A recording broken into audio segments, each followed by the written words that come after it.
Hi,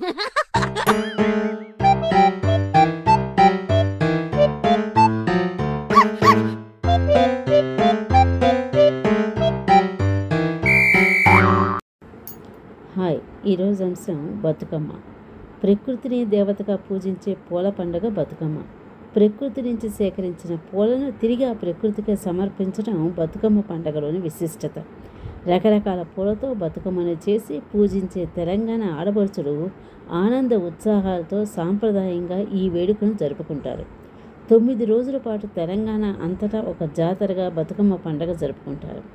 ఈ మధ్యకాలంలో ఒక్క తెలంగాణలోనే కాకుండా ప్రపంచంలోని దాదాపు 60 దేశాల్లో ఈ బతుకమ్మ ఆటలు జరుగుతున్నాయి. సమిష్టి జీవన తత్వానికి సంకేతంగా ఈ పండుగలు, ఉత్సవాలు జరుపుకోవాలి. జాతి చరిత్రకు, సాంస్కృతిక వారసత్వానికి పండుగలు, పర్వదినాలు ఒక ఆలంబనగా నిలుస్తాయి. ప్రకృతి స్వరూపునిగా అమ్మ తల్లిని బతుకమ్మగా తెలంగాణ వ్యాప్తంగా ఆటపాటలతో ఎంతో గొప్పగా చేస్తారు. పూర్ణత్వాన్ని సంకేతం 9 సంఖ్య. ఈ 9 రోజుల పాటు 9 వరుసలుగా పేర్చిన బతుకమ్మను పూజించి నైవేద్యాలు సమర్పిస్తారు. బతుకమ్మ గురించి పురాణాలు, కావ్యాల్లో ఏమీ ప్రస్తావించలేదు. అయినా తరతరాల నుంచి ఈ పల్లె జనం తమ హృదయంలో నిలుపుకున్నారు. తమ గొప్ప భేదాన్న తారతమ్యం లేకుండా ఈ మహిళలందరూ చేయి కలిపి బతుకమ్మను ఆటలు ఆడుతూ, పాటలు పాడుతూ చేస్తూ ఉంటారు. మహాలయ అమావాస్య నుంచి సద్ర బతుకమ్మ దాకా తెలంగాణ అంతటా సందడే సందడి. పెళ్ళైన ఆడపిల్లలు ఈ పండగకి తప్పనిసరిగా పుట్టింటికి వస్తారు. అమ్మ, నాన్న, అన్నదమ్ములు, అక్క చెల్లెళ్ళతో కబుర్లతో సందడి చేస్తూ, సేద తీరుతూ, బతుకమ్మ ఆటపాటలతో ఆనందంగా గడుపుతారు. బతుకమ్మను శ్రీచక్రమేరుపు ఆకారంలో పూలతో తయారు చేస్తారు. ఆ పూలని దేవిగా పూజిస్తారు. ఒక్కో రోజు ఒక్కో పేరుతో, ఒక్కో నైవేద్యంతో చేస్తారు. మొదటి రోజున ఎంగిలి పూల బతుకమ్మ అనేసి నువ్వులు, బెల్లం నైవేద్యం పెడతారు. రెండవ రోజు అటుకుల బతుకమ్మ అని పప్పు, బెల్లం, అటుకులు నైవేద్యం పెడతారు. మూడవ రోజు ముద్దపప్పు బతుకమ్మ అని ముద్దపప్పు, బెల్లం, పాలుతో నైవేద్యం పెడతారు. అలాగే 4వ రోజు నానే బియ్యం బతుకమ్మ అని పాలతో నానబెట్టిన బియ్యపు పిండి, బెల్లం. 5వ రోజు అట్ల బతుకమ్మ అని అట్లు పోసి పెడతారు. 6వ రోజు అలిగిన బతుకమ్మ అని నైవేద్యం అసలు పెట్టరు. 7వ రోజు వేపకాయ బతుకమ్మ అని సకినాల పిండితో చేసిన వేపకాయల్లాగా చేసి పెడతారు. 8వ రోజు వెన్న ముద్దల బతుకమ్మ అని నువ్వులు, వెన్న లేదా నెయ్యి, బెల్లం వీటితో నైవేద్యం పెడతారు. 9వ రోజు సద్దుల బతుకమ్మ అని పెరుగన్నము, చింతపండు, పులిహోర, కొబ్బరన్నం, నువ్వులన్నంతో పెడతారు. ఈ విధంగా 9 రోజులు వివిధ రకాల పేరుతో వివిధ రకాల నైవేద్యాలను పెట్టి అమ్మను పూజిస్తారు. చివరి రోజున బతుకమ్మను నీటిలో వదులుతారు. బతుకమ్మ అంటే పువ్వుల పొంత అని చెప్పవచ్చు. పుష్ప సౌందర్య రాశిగా బతుకమ్మ ఆకృతి ఏర్పడుతుంది. పెద్ద బతుకమ్మకు తోడుగా చిన్న బతుకమ్మను తయారు చేస్తారు. వీటిని తల్లి బతుకమ్మ, పిల్ల బతుకమ్మగాను, నిండు బతుకమ్మ, తోడు బతుకమ్మగాను పిలుచుకుంటారు. మహాలయ అమావాస్య నుంచి వివిధ రకాల పేర్లతో బతుకమ్మను తయారు చేస్తారు. మహిళలు పట్టు చీరలతో ముస్తాబై బతుకమ్మను ఎత్తుకొని పూల జాతర కోసం అందరూ కలిసి వెళ్తారు. గుడి ఆవరణలో కానీ, వీధి కూడలలో కానీ, చెరువు గట్ల మీద కానీ, ఇంటి ఆవరణలో కానీ, ఇలా ఎక్కడ వీలుగా ఉంటే అక్కడ బతుకమ్మను అన్నింటినీ కొలువు తీర్చి వాటి చుట్టూ రౌండ్గా తిరుగుతూ, చప్పట్లు కొడుతూ, పాటలు పాడుతూ ఉంటారు. పుష్ప సౌందర్య రాశిగా బతుకమ్మను తీర్చిదిద్దడానికి గులాబీ పూలు కానీ, సౌకుమార్యపు సుగంధపు పూలు కానీ అవసరం లేదు. సామాన్యంగా విరివిగా దొరికే పుష్పాలతోనే బతుకమ్మ సిద్ధమవుతుంది.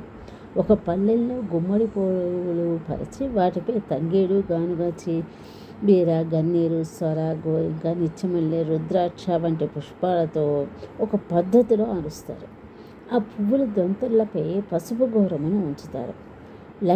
శ్రీలక్ష్మి, నేమహిమలు, గౌరమ్మ, చిత్రమే తోచునమ్మ వంటి పాటలు రామాయణ, భారత, భాగవత కథలకు సంబంధించిన సామాజిక సమస్యల నేపథ్యంతో, మళ్ళీ కుటుంబ సంబంధాలకు సంబంధించి ఆ మధురమైన పాటలు కూడా ఉంటాయి. ఎన్నో ఈ బతుకమ్మ పాటల్లో చాలా ఉంటాయి. ఈ బతుకమ్మ పాటలు కథ ఏంటి అంటే, ధర చోళ దేశానికి ధరచోళ దేశాన ఉయ్యాలో ధర్మాంగుడని రాజు ఉయ్యాలో అనే బతుకమ్మ పాటలో బతుకమ్మ పుట్టు పూర్వోత్తరాలు ఉన్నాయి. ఆ పాట ప్రకారం చోళ దేశాన్ని ధర్మాంగుడు అనే రాజు పరిపాలిస్తాడు. అతని భార్య సత్యవతి. వారికి 100 మంది సంతానం. వారందరూ రాజ్య రక్షణలో శత్రువుల చేతిలో మరణిస్తారు.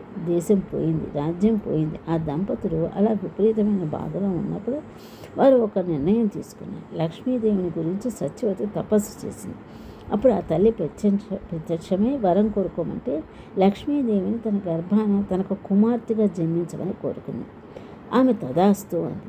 ఆమె పుట్టినప్పుడు చూడడానికి మునులు, కవులు, గాయకులు అందరూ వచ్చారు. వారే ఆ బాలికకు బతుకమ్మ అనే పేరు పెట్టారు. వేరొక చోట శ్రీ మహావిష్ణువు జన్మించారు. ఆయన చక్రాంగుడు అనే పేరుతో జన్మించి ఈ రాజు ఇంటికి వచ్చి ఇల్లరకంగా అల్లుడయ్యాడు. బతుకమ్మ చక్రాంకుడికి 6000 మంది సుందరాంగులు జన్మించారు. వారంతా చాలా సుఖంగా ఉన్నారు. ఇది తొలి పాట మనకు చెప్పే కథ. వేరు పేర్లతో బతుకమ్మను గురించి అనేక పాటలు ఉన్నాయి. అయితే చిన్నమ్మ అనే ఆమె చెరువును కాపాడే కథ బతుకమ్మ పాటల్లో చాలా ప్రసిద్ధమైంది. ఊరిలోని చెరువుకు గండి పట్టడం వల్ల అందరూ కట్టమైసమ్మకు మొక్కుకుంటే చివరకు ఈ చిన్నమ్మ ప్రాణత్యాగం చేయడంతో చెరువు కట్ట నిలబడుతుంది. బొడ్డెమ్మనై ఉయ్యాలో నీ బిడ్డనైతే ఉయ్యాలో తంగేడు పూలల్లో ఉయ్యాలో తల్లినే వస్తా ఉయ్యాలో అంటూ చెరువులో మునిగిపోతూ చిన్నమ్మ చెప్పిన మాటలు మన హృదయాన్ని కలిచివేస్తాయి. కలువ పూలల్లో ఉయ్యాల్లో కలగలిసి వస్తా ఉయ్యాలో, కలువ పూలల్లో ఉయ్యాలో కలగలిసి వస్తాను ఉయ్యాలో, ఇన్ని పూలతోటి ఉయ్యాలో అంటూ చెరువులో మునిగిపోతుంది. చిన్నమ్మ మునిగిపోయిన చోట పూలన్నీ నీళ్ళల్లో తేలి కనిపిస్తాయి. తమ కోసం ప్రాణాన్ని త్యాగం చేసిన చిన్నమ్మను ఆ ఊరంతా బతుకమ్మగా కొలుస్తారు. మనకందరికీ చాలా గుర్తున్న విషయం అంటే మన పుస్తకాల్లో మన పాట ఉంది. బతుకమ్మ బతుకమ్మ ఉయ్యాలో బంగారు మా తల్లి ఉయ్యాలో కలవారి కోడాలు ఉయ్యాలో కనక మహాలక్ష్మి ఉయ్యాలో. ఈ విధంగా ఎప్పటి నుంచో జరుగుతూ ఉన్నటువంటి ఈ బతుకమ్మను సాంప్రదాయబద్ధంగా జరుపుకొని అందరూ సంతోషపడతారని ఆశిస్తూ ఉంటాను. మరి